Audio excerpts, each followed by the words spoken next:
Incidence same रहने के बावजूद एंगल ऑफ रिफ्रैक्शन अलग अलग हो गया बच्चा। एंगल ऑफ रिफ्रैक्शन अलग अलग हो गया, क्यों? क्योंकि म्यू सबका अलग अलग था, है ना बेटा? ठीक है। अब सोचो, अगर पिछले में अगर मैं रे ऑफ लाइट को बेटा नॉर्मली भेज दिया होता तो क्या होता? अगर रे ऑफ लाइट नॉर्मली गया होता तो क्या होता बच्चा? तब तो रे हमारा बेंड नहीं होता ना बच्चा। रे बेंड नहीं होता मतलब फिर डिस्पर्सन नहीं होता बच्चा, है कि नहीं? अब सोचो, अगर मैं कहता हूं बेटा प्रिज्म, तो क्या फायदा है कि अगर बेटा यहाँ रे नॉर्मल भी गई तब भी बेटा इस वाले पे तो अलग हो जाएगा ना, बोलो, है कि नहीं? दोनों सरफेस अगर किसी एंगल पे है, इसका मतलब किसी एक पे अगर नॉर्मल हुआ तब भी रे हमारा बेंड करेगा, तब भी हमारा डिस्पर्सन होगा बच्चा। इसलिए प्रिज्म को डिस्पर्सन के लिए एक अच्छा डिवाइस बोला जाता है। ठीक है बच्चों? ठीक है। अब हम जनरल बात करें तो क्या कहोगे जनरल बात में? ये गया रे ऑफ लाइट, है ना बच्चा? रे गया बेटा हमारा ये रे ऑफ लाइट, यहां से हो गया बेटा ये नॉर्मल। ठीक है। यहां से रे ऑफ लाइट अब बेंड करेगा बेटा यहीं से, ऐसे निकल जाएगा, ऐसे निकल जाएगा, है ना? फिर देखो बेटा, जब यहाँ पे आएगा तो फिर यहां से और अलग अलग हो जाएगा बच्चा, बोलो। रे ऑफ लाइट हमारा और अलग अलग हो जाएगा, बोलो, है ना? अगर कोई लग दो बेटा स्क्रीन तो ये हो जाएगा वायलेट, ये हो जाएगा बेटा रेड, है ना? बीच में और सारे कलर्स आएंगे, है ना? ठीक है ना बच्चा? बीच में और सारे कलर आएंगे, सारे पैटर्न बनेंगे बच्चा, है ना? बात समझ में आया? बच्चा लिखा है ग्लास स्लैब क्यों नहीं होता? सोचोगे ग्लास स्लैब होगा तो क्या होगा बेटा? दोनों सरफेस पैरेलल, मतलब पहले पे रे गिरेगी नॉर्मल तो दूसरे का भी हो जाएगा नॉर्मल, है ना? फिर रे ऑफ लाइट बेटा बेंड ही नहीं होगी तो डिस्पर्सन कैसे होगा, है ना? अभी देखो बच्चा, अभी हमारा इस प्रिज्म में देखो बेटा, ये आई तो दोनों का आर अलग अलग, दोनों का आर अलग अलग, तो दोनों का आर डैश अलग अलग, आर डैश अलग अलग, तो दोनों का एंगल ऑफ इमरजेंस भी अलग अलग। तो देखो बेटा, मेन रे तो हमारा ये था, तो अभी के डायग्राम में क्या है? ये है बेटा डिविएशन फॉर रेड, ये है बेटा डिविएशन फॉर वायलेट। ठीक है। अब देखो बच्चों, डिस्पर्सन में बात करें अगर हम प्रिज्म के लिए, है ना? ठीक है। तो अभी मैंने क्या दिया बेटा? थिन प्रिज्म, है ना बच्चा? तो थिन प्रिज्म का फायदा क्या है बताओ? क्या पढ़ा था हम लोगों ने? थिन प्रिज्म के लिए mu minus one into A, बोलो बेटा। थिन प्रिज्म के लिए deviation equal to mu minus one into A, है ना बच्चा? तो सोचो, डिविएशन फॉर वायलेट कलर क्या कर दोगे? Mu for violet minus one into A. Delta for red तो mu of red minus one into A. Delta for yellow तो mu for yellow minus one into A. बोलो बेटा, हो जाएगा? ठीक है बेटा। तो अब सोचो एंगल ऑफ डिस्पर्सन क्या हो जाएगा? तो del V minus del R, del V minus del R करो, क्या हो जाएगा? ये हो जाएगा बेटा mu V minus mu R into A. ठीक है बेटा। तो फिर डिस्पर्सिव पावर क्या हो जाएगा? तो कहोगे थीटा बाई डेल्टा मीन, ये हो जाएगा थीटा बाई डेल्टा वाई। तो तुम खुद देखो, इसका और इसका रेशियो करेंगे बेटा तो क्या हो जाएगा? Omega equal to mu V minus mu R by mu Y minus one. समझ में आया बेटा बात? बोलो। ठीक है, mu V minus mu R by mu Y minus one. समझा बेटा? अब देखो इसमें एंगल है ही नहीं, अब इसमें अगर एंगल नहीं है बेटा तो ये क्या हो गया? तो ये कहेंगे अब हो गया बेटा ये प्रॉपर्टी ऑफ मटेरियल, है ना? इसमें सिर्फ देखो मटेरियल से जुड़े हुए गुण हैं और कोई गुण नहीं बच्चा। लिख लो।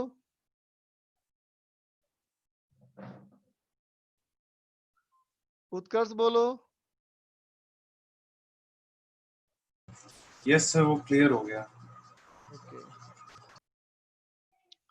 चेतन मीना,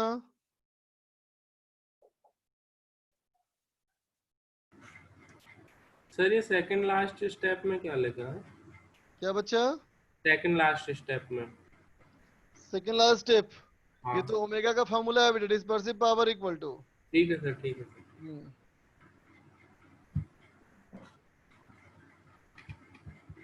गैलेक्सी M30, बोलो बच्चा।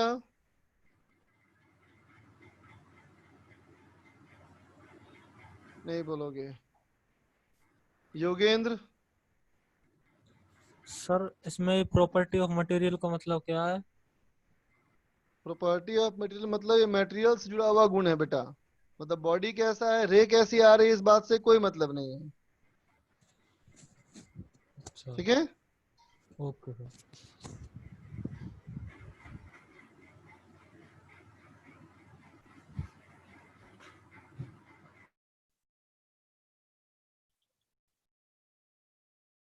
सत्यम बोलो।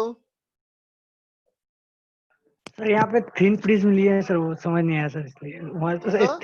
सर थिन प्रिज्म लिए तो एंगल यहाँ पे एंगल तो कम लेंगे ना, बहुत कम हो जाएगा ना। हाँ बेटा, बहुत कम एंगल हो तभी ना फॉर्मूला होता है ये μ-1 × A। Yes thin sir. Prism लिया हमने बेटा इसकी मैथमेटिक्स करने के लिए। ठीक सर, वही प्रॉब्लम सर।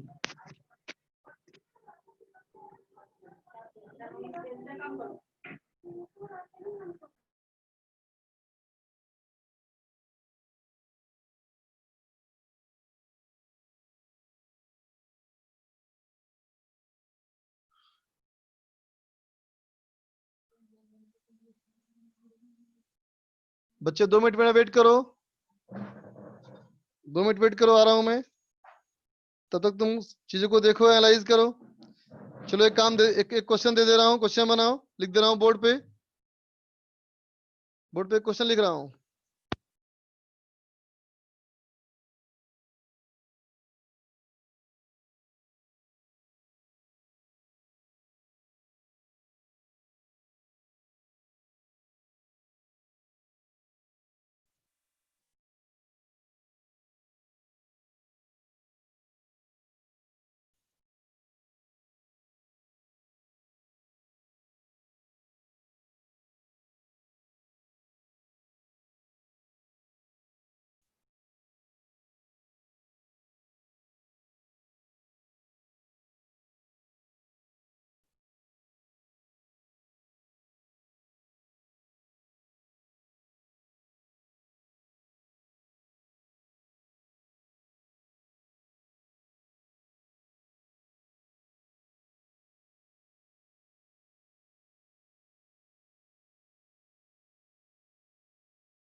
अली हैदर का आ गया, सृजन का आ गया, मोहित पालीवाल का आंसर आ गया, अंसिल का भी आ गया, लक्ष्य का भी आ गया।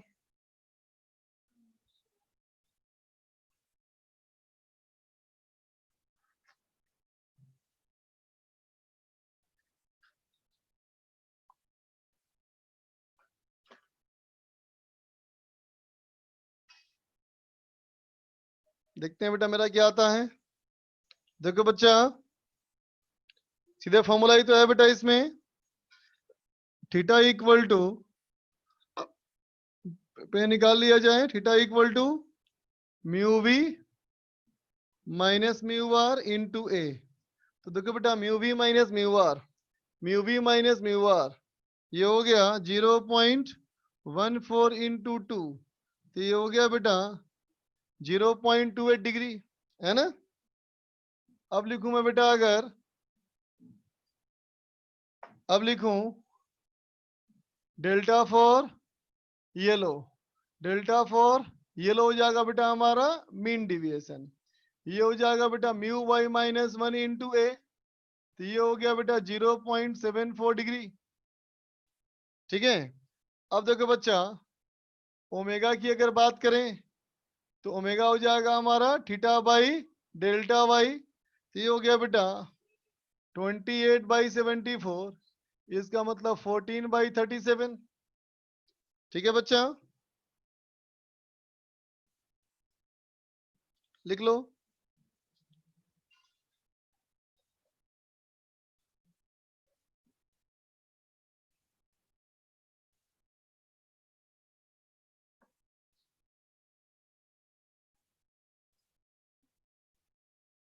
साइन 37 32 दिख रहा तुमको? अच्छा ये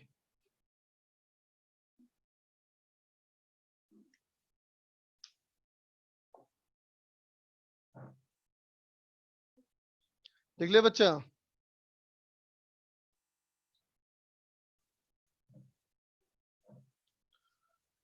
बोलो उत्कर्ष। नहीं सर, कोई डाउट नहीं था, वो गलती से हो गया होगा। ओके।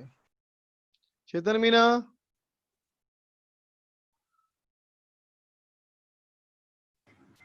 Yes sir. कोई दिक्कत बेटा?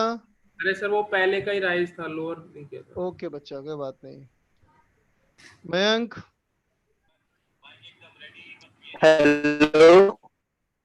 बोलो बेटा। हेलो। हाँ बोलो बोलो। हाँ सर, जैसे ये कह रहे थे, ये कह रहा था कि ये मान लीजिए अगर म्यू वाई नहीं दिया है तो mu V plus mu R by 2 करके हम उसको निकाल के आगे कैलकुलेट कर सकते हैं। हाँ बेटा कर सकते हो, ठीक है, कोई दिक्कत नहीं। ठीक है सर। ओके बच्चा।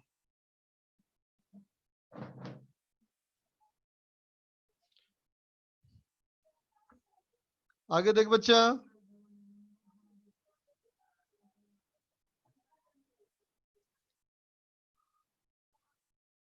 अब देखो बेटा, कॉम्बिनेशन ऑफ प्रिज्म।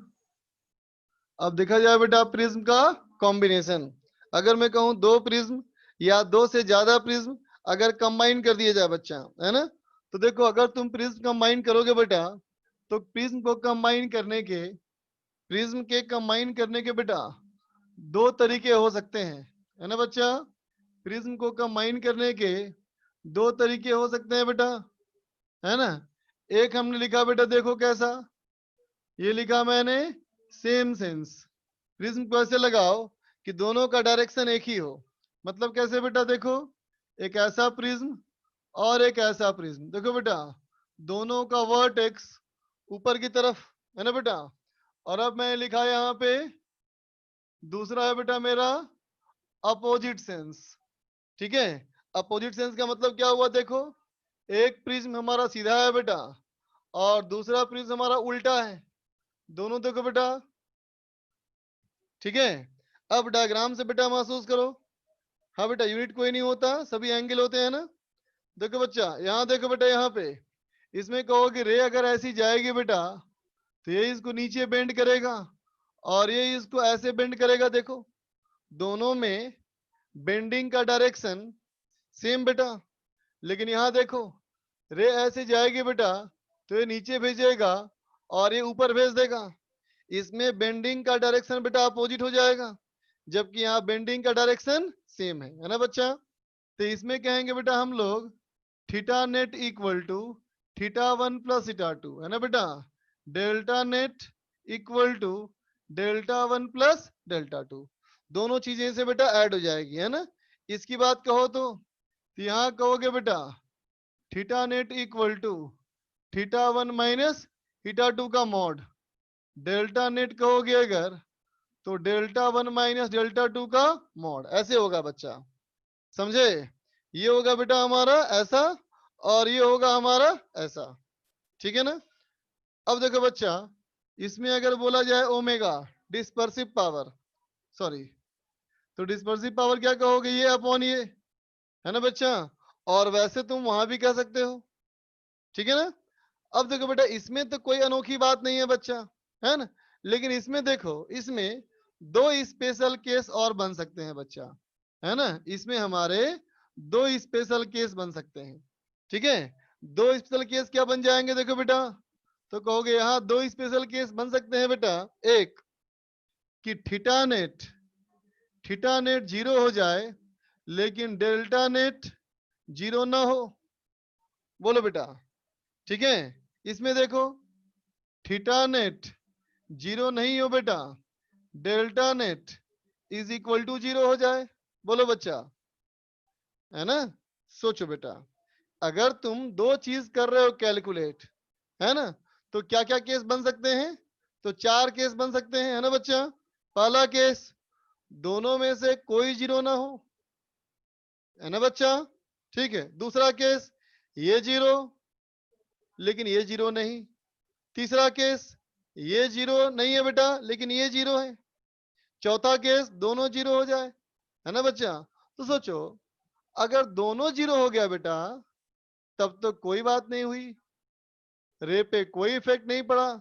जब दोनों में से कोई जीरो नहीं है तो प्रिज्म लगाया ही क्यों था, हटा लो प्रिज्म फिर तो, है कि नहीं, है ना बच्चा। तो ये कोई अनोखी बात नहीं हुई, है ना बच्चा, ठीक है। अच्छा, अब मैं कहूं दोनों नॉन जीरो है, जब दोनों नॉन जीरो है तो ये भी कोई अनोखी बात नहीं है बच्चा, ये भी जनरल बात है। किसी अकेले प्रिज्म से भी ऐसा होता है कि दोनों में से कोई जीरो ना हो। अनोखी बात तब ना बेटा जब एक जीरो हो और एक जीरो ना हो, ठीक है ना बच्चा, है ना। अब देखो बेटा, इसका एक नाम बनाया गया, इसका नाम क्या होना चाहिए देखो, डिस्पर्सन नहीं हो रहा लेकिन डिविएशन हो रहा है, तो इसका बनाया गया नाम डिविएशन विदाउट डिस्पर्सन। नाम सही लग रहा ना बच्चा, डिविएशन हुआ है लेकिन डिस्पर्सन नहीं हुआ। इसमें देखो, इसमें कहोगे डिस्पर्सन विदाउट डिविएशन, है ना बेटा। डिविएशन नहीं हुआ, डिस्पर्सन हुआ, ठीक है बच्चा, है ना। अब इनके देखो बेटा एक और नाम है, इनके एक और नाम है।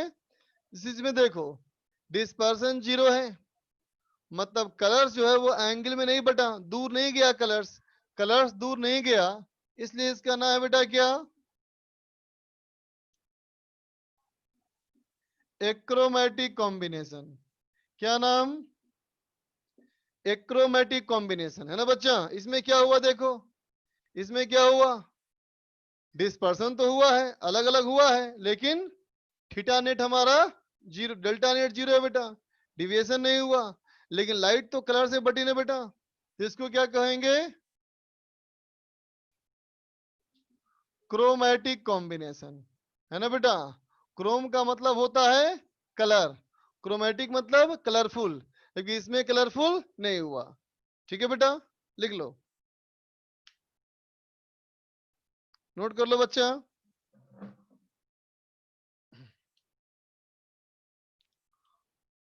हाँ निहाल, ओमेगा कोई यूनिट नहीं होता है, वो सिंपल एक रेशियो है।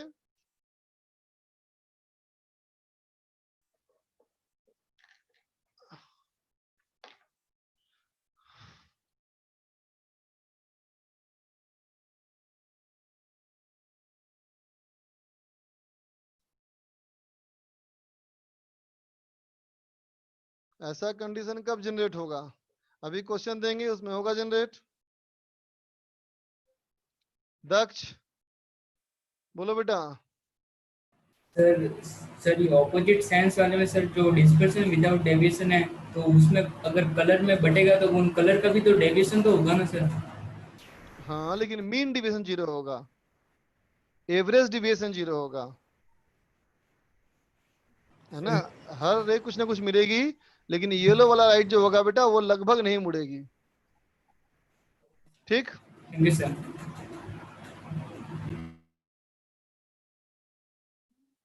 वैष्णवी बोलो।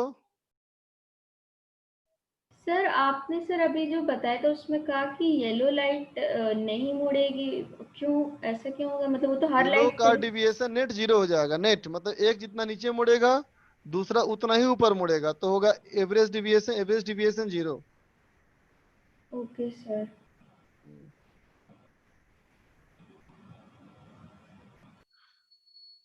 क्वाजी बोलो।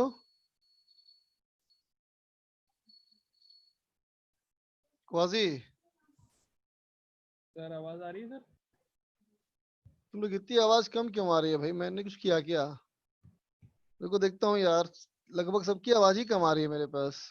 स्पीकर तो फुल किया हुआ है, एक बार इसका ऑडियो चेक करूं। स्पीकर का वॉल्यूम भी फुल किया हुआ है। सर अब आवाज आ रही है सर? बहुत कम कम आवाज आ रही है, सारे बच्चों की कम आवाज आ रही है। आज दो चार ही बच्चों की सही आवाज आई। मतलब स्पीकर के पास मुझे कान ले आना पड़ रहा है एकदम। बोलो बोलो क्वाजी। सर मैं ये पूछ रहा था, ये जो सर अपोजिट कॉम्बिनेशन वाला है सर, इसे न्यूटन ने दिया था सर? क्या? सर ये अपोजिट जो है सर, अपोजिट सेंस वाला जो सर ये है, ये सर न्यूटन ने दिया था सर? एकदम सुनने के लायक आवाज नहीं है बच्चा, एकदम सुनने के लायक नहीं है। आई एम सॉरी बच्चा। Okay sir. Chetan Meena. Sir एक बार पूरा रिपीट कर दोगे सर, कनेक्शन कट गया था। कौन सा वाला? कनेक्शन कट गया था सर। हाँ तो कौन सा वाला रिपीट कर दूं? ये सेम सेंस दोनों ही कर दो सर, कुछ भी समझ नहीं आया।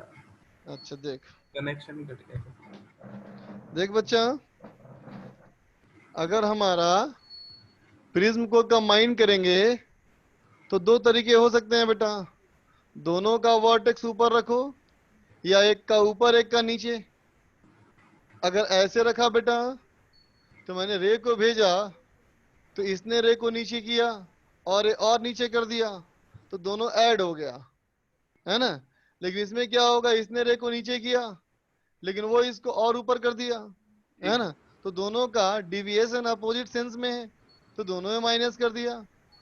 ठीक है बेटा, इसके हजारों लाखों रिजल्ट आ सकते हैं बच्चा, लेकिन दो स्पेशल है, एक ये और एक ये। क्या स्पेशल है? कि दोनों में से एक 0 हो और एक 0 ना हो।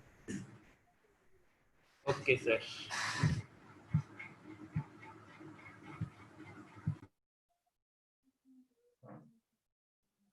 उज्जवल आउट हो गया, बोलो उज्जवल। सर वो जो मीन डेविएशन है या फिर वो सारे कलर्स के लिए होगा? वो मीन डिविएशन है बच्चा। मीन मीन मतलब रेड और वॉयलेट का एवरेज। मतलब सारे कलर्स के लिए ये वैलिड नहीं होगा? तो बेटा एवरेज सारे के लिए कैसे हो सकता है बताओ? एवरेज का मतलब ही होता है ना सबका एवरेज। Yes sir. एवरेज कोई इंडिविजुअल चीज तो है नहीं।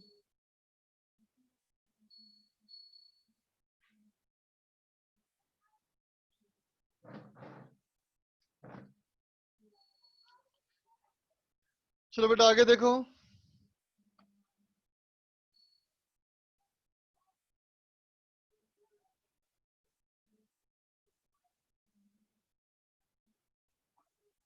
देखो बेटा क्वेश्चन, दो प्रिज्म है, ये प्रिज्म ए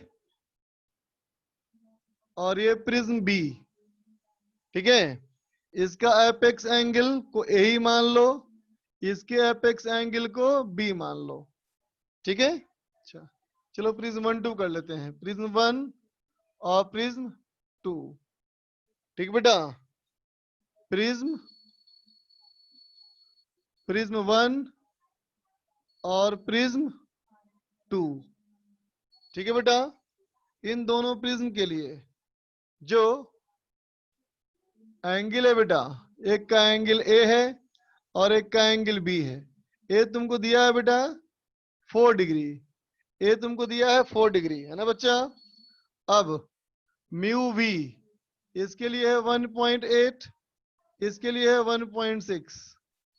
म्यू आर इसके लिए है 1.4, इसके लिए भी 1.4। ठीक है बच्चा, इसका है म्यू येलो, यह है 1.6, यह है 1.5।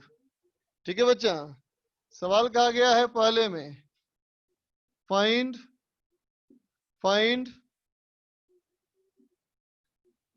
dispersive power, find dispersive power of combination। Combination का डिस्पर्सिव पावर निकालो इफ b equal to 3 degree. b की वैल्यू अगर 3 डिग्री है तो कॉम्बिनेशन का डिस्पर्सिव पावर क्या होगा। ठीक है, नंबर टू है बेटा फाइंड b। b की वैल्यू निकालो इफ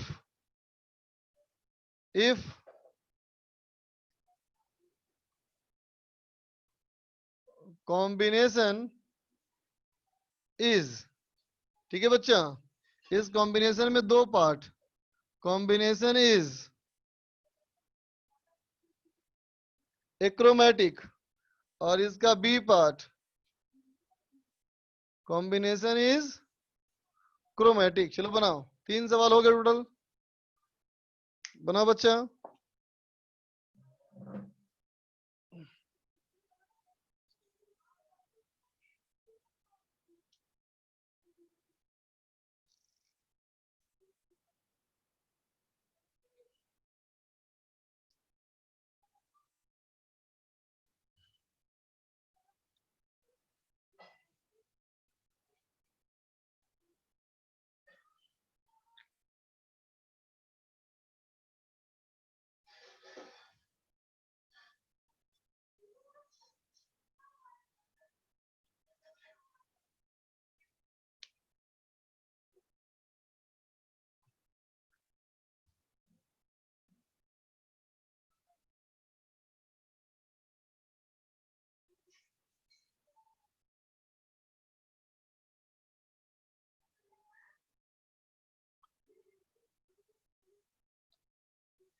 निखिल का आ गया, और कोई बताओ बाकी बच्चे।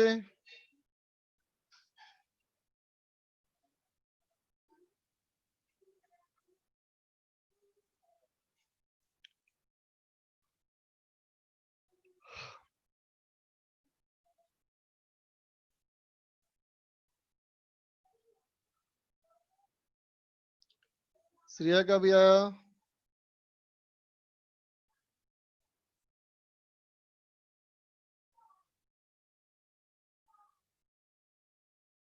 मोहित का भी आया,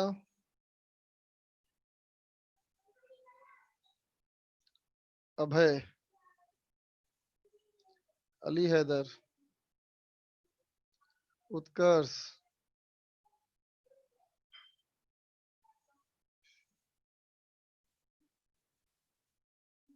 अंकित,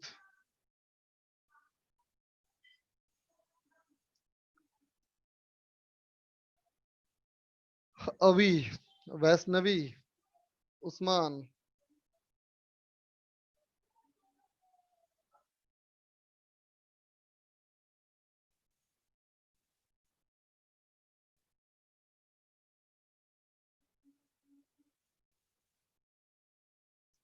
दीपक प्रजापति 1। इंस्ट्रूमेंट कब स्टार्ट होगा, कल स्टार्ट होगा बेटा इंस्ट्रूमेंट।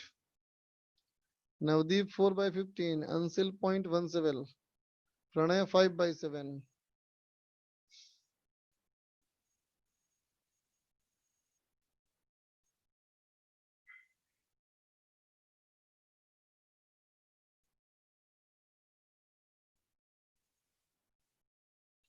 आरती 2/3, निहाल गुप्ता W underscore 10, क्वाजी का 7/1, क्वाजी का 1, आलोक रंजन 7/3।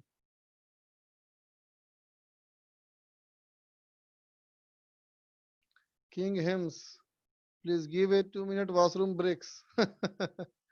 तू ले ले बेटा, तेरा पर्सनल है वो। श्रेया, अंकिता, दक्ष, श्रेया।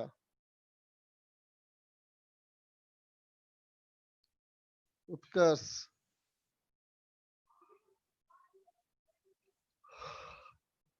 सत्यम, दक्ष। देखो बच्चा, मैं करता हूं। देखो बेटा,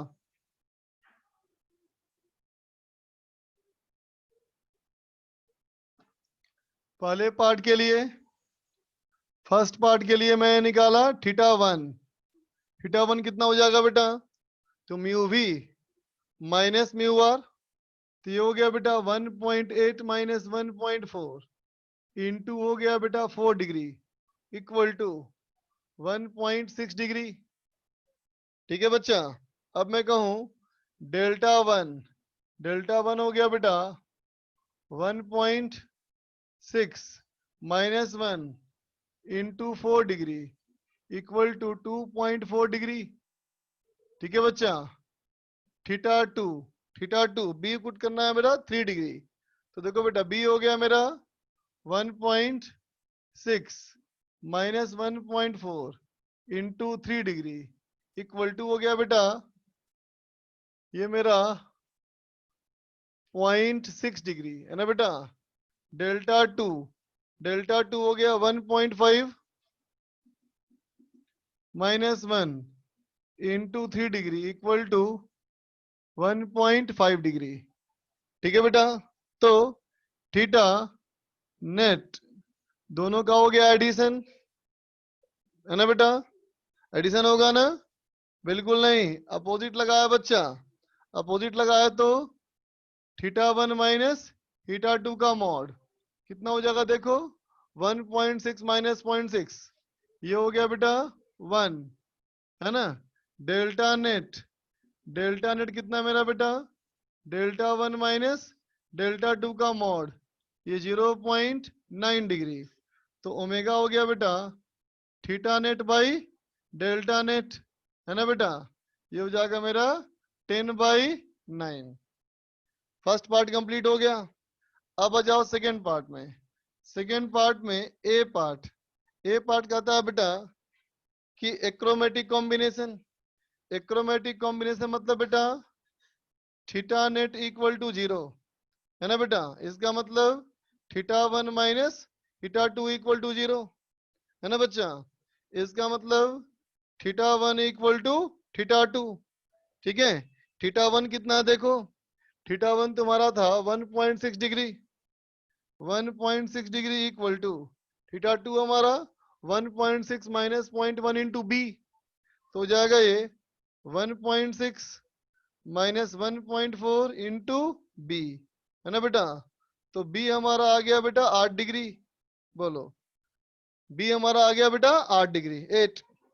बी का आंसर 8। सेकंड में ए का आंसर 8। बी वाले में कहता है बेटा डेल्टा नेट 0, तो डेल्टा1 माइनस डेल्टा2 इक्वल टू 0, तो डेल्टा1 इक्वल टू डेल्टा2। ठीक है बच्चा। डेल्टा1 कितना देखो, डेल्टा1 हमारा है बेटा देखो वहां से कितना 2.4, तो 2.4 इक्वल टू डेल्टा2, ये हमारा कितना बेटा 1.5 minus 1 into B, so B equal to ये हो गया बेटा 4.8 डिग्री। ठीक है बच्चा, लिख लो। और फिर ऑप्टिक्स में जो होमवर्क दिया था वो होमवर्क निकालो।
शीट निकालो बच्चा।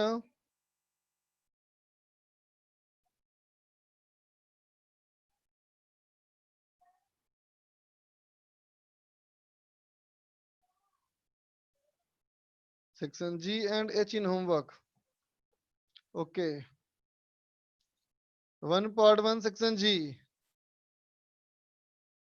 1 part 1 section G.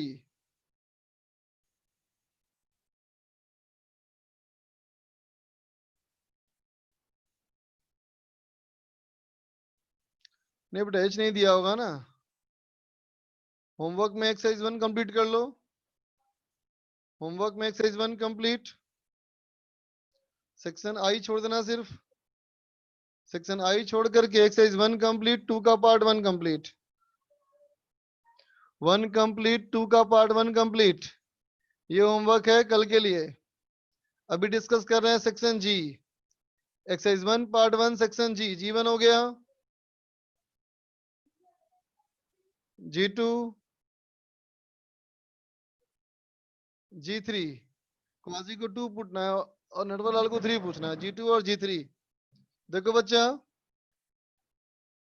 पार्ट 1 में G2।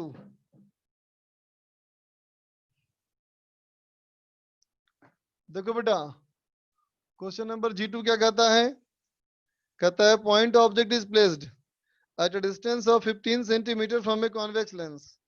The lens image is formed on the other side at distance 30 centimeter. देखो बच्चा, U हमारा है -15, V हमारा है अदर साइड 30 सेंटीमीटर। तो F निकाल लिया जाए। ये हो जाएगा UV by U minus V, है ना बच्चा।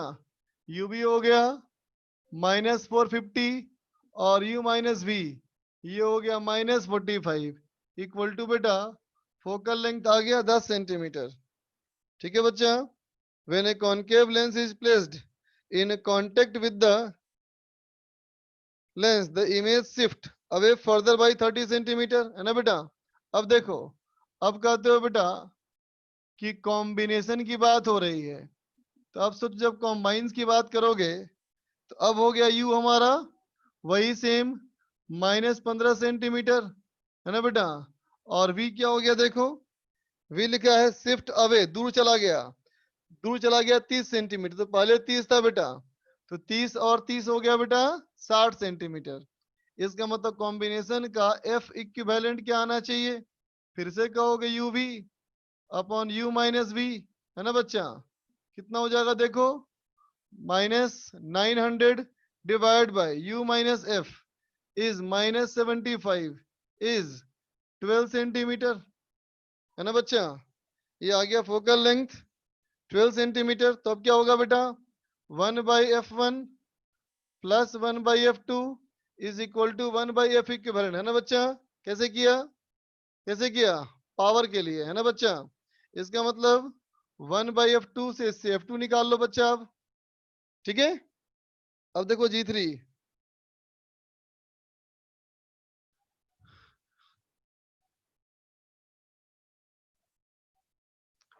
Question number G3।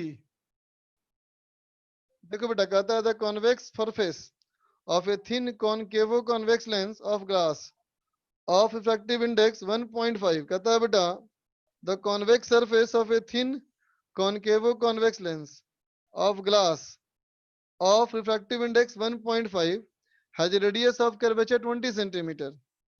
The concave surface has a radius of curvature of 60 centimeter. ठीक है बच्चा। The convex side is silvered and placed on a horizontal surface as shown. Where should a pin be placed? On the axis so that its image is formed on the same place, है ना बच्चा।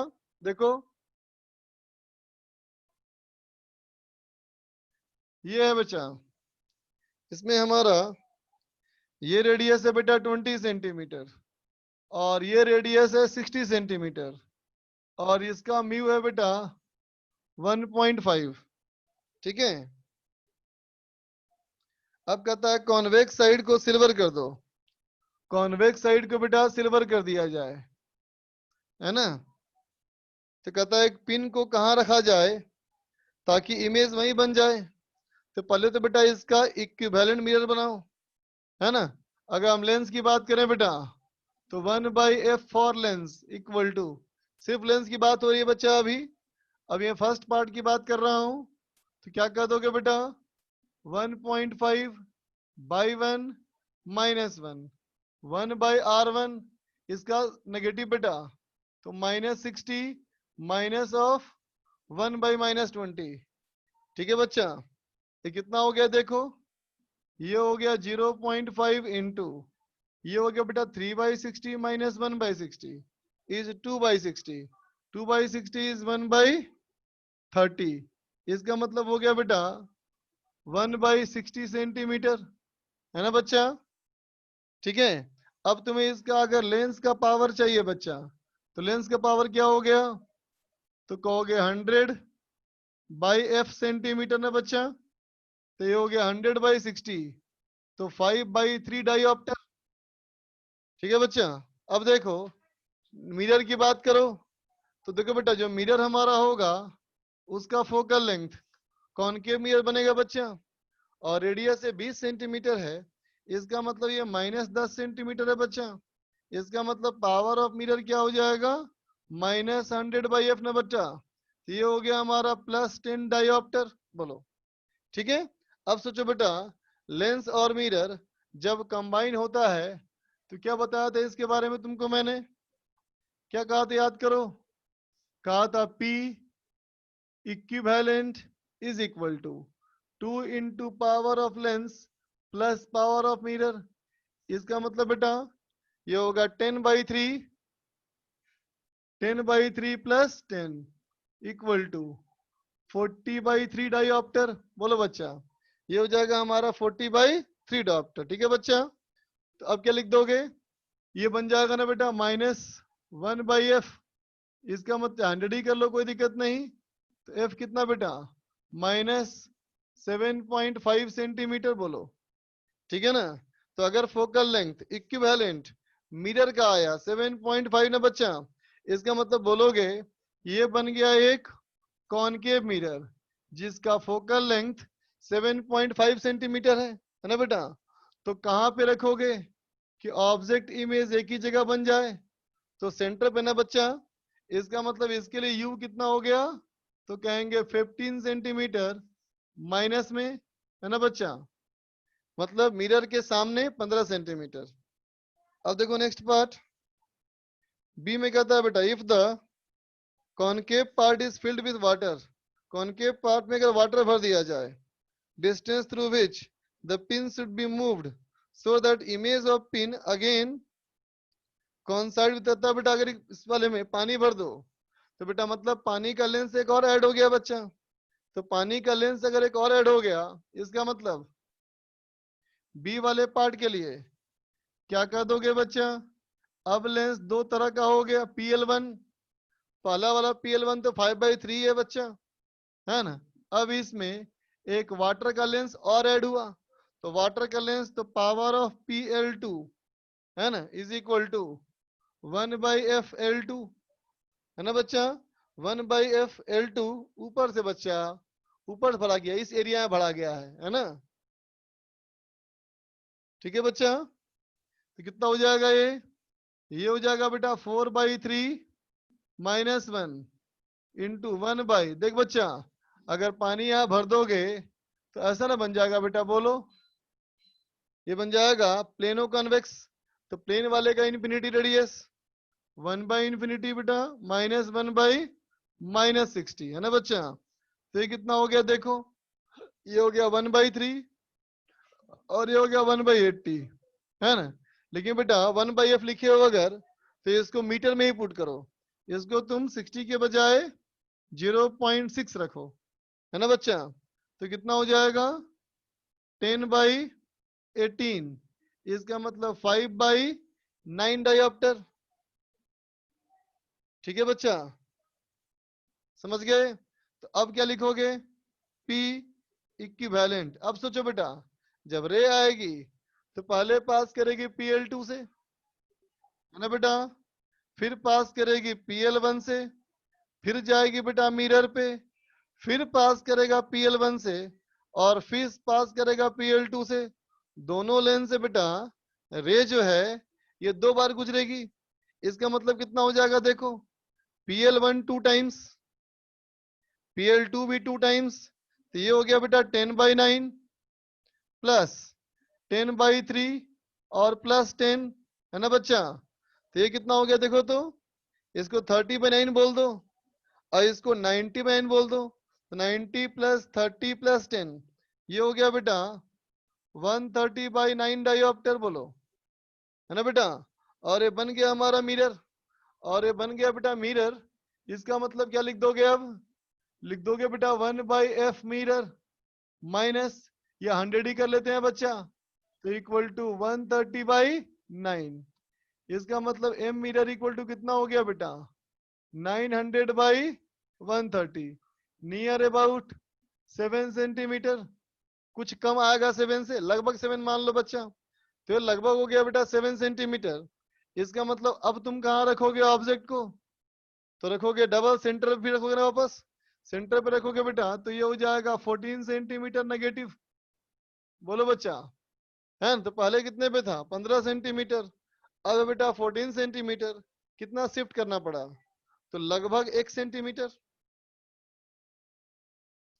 Part 2 में आ जाओ।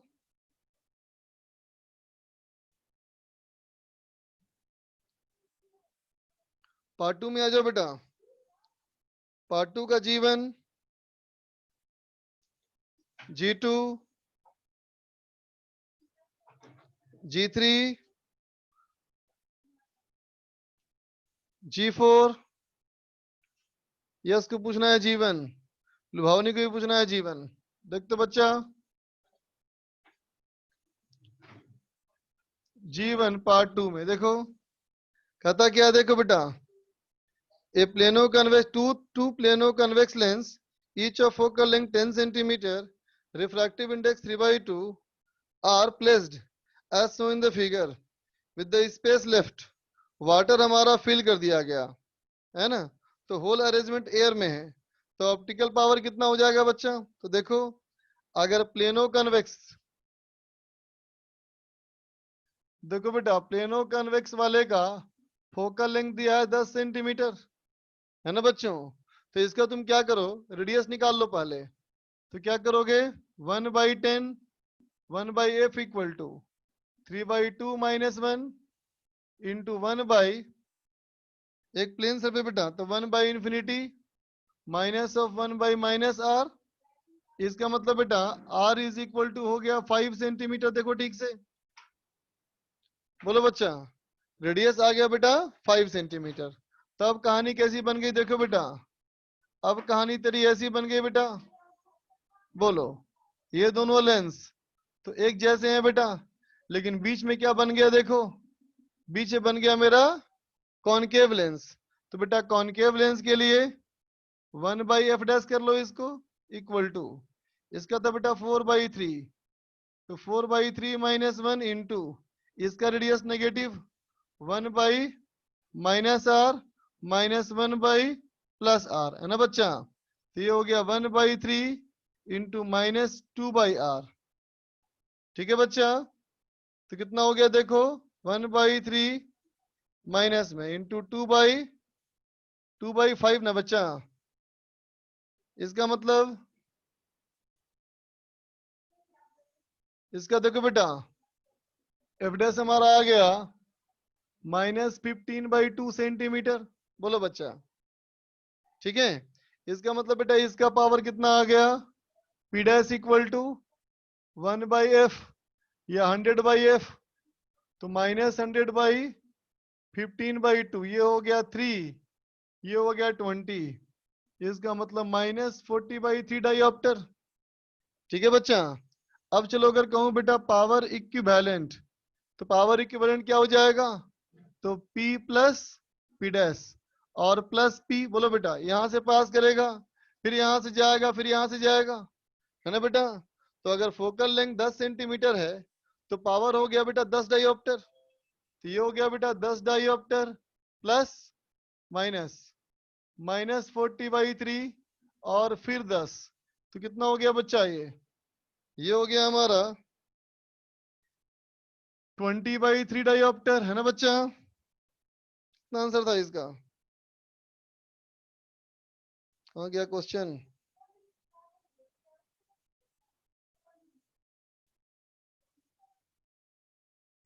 6.67 बेटा हो जाएगा है ना?